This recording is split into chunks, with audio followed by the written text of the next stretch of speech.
Hi all, welcome to All-in-One Upload channel. This is part 1 Cosmos Scope script tutorial. In this video, we will learn how to read the data from Stretcher Stream using Scope script. Let's flip to Visual Studio. Yeah, here Cosmos Scope script is my project. Let me add Scope script file. Right click, add, new item. Here have to select Scope script and let me provide the script name. So I have given demo as my script name and click on add. Here our source script file will create. In this file we have to write our code to read the data from Stretcher Stream. Already I have a Stretcher Stream with the name employee details.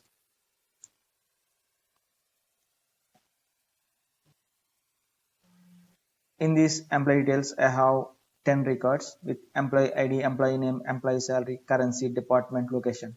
So let me read the data from this particular Stretcher Stream, and I want to read the data whose employees having the salary more than 50,000 and generate a output in different path. Okay, and here if you see our path Cosmos 15 and CP dev test, right?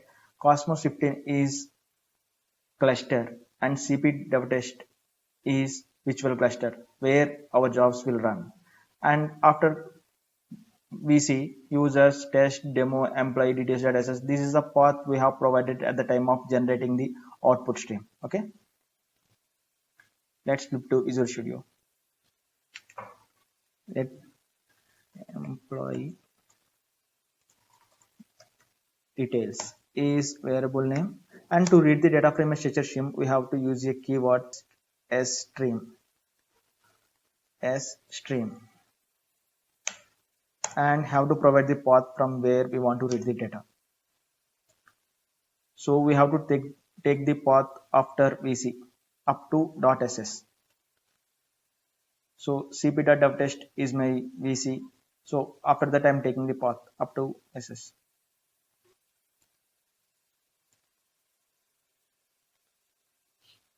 So all the data from available in this particular stream will be available in this variable. Let me filter the records whose records having the salary more than 50,000.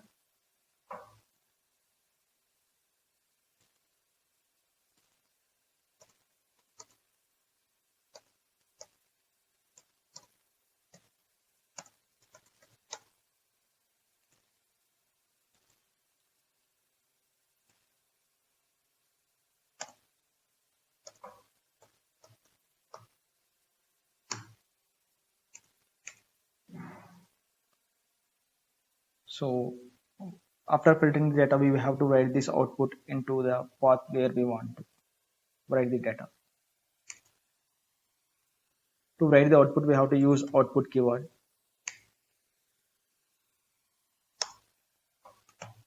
Variable name to Stretcher Stream SSTM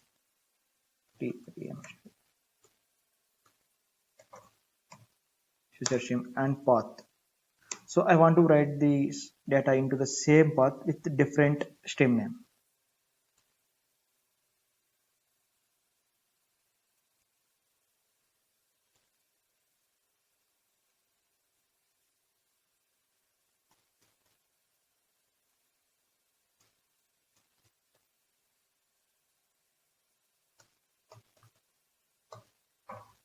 Okay. Yeah. Now our code is ready. Let's submit this script. Right click on the script and submit script. In target VC, we have to provide where our job should run. So cp.devtest is my VC. So I have selected here cp.devtest. And if you click on this job properties, here we have a job property and token allocation. Job property I have provided 390 name. Let me tell you what is job property. Suppose two jobs we have in queue. One job having the job priority 10, another job having the job priority 2. In that scenario, job priority 2 will submit first, later job priority 10 will submit. and here is the token allocation. I have provided 10 percentage VC percentage.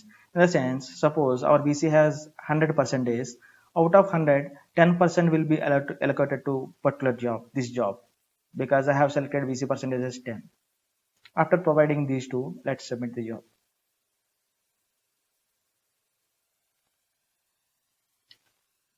Our job has been submitted successfully. If you have any syntax errors, our compiler will throw error. Else, your job will submit successfully.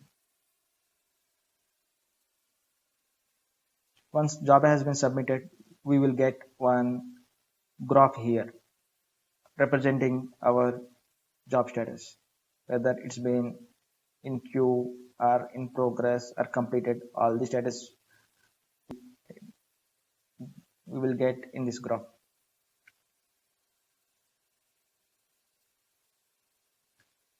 Yeah, our job is running. If you see here, we have a data tab here. If you click on that, we are able to see all the input streams from where we are reading the data and output streams where we are going to write our data. Okay. Here this is the input stream. Actually, we are reading the data, and below is the output stream where we are going to write our data.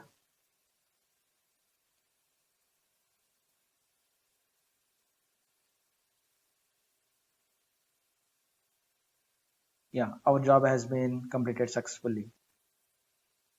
Let's check our output stream.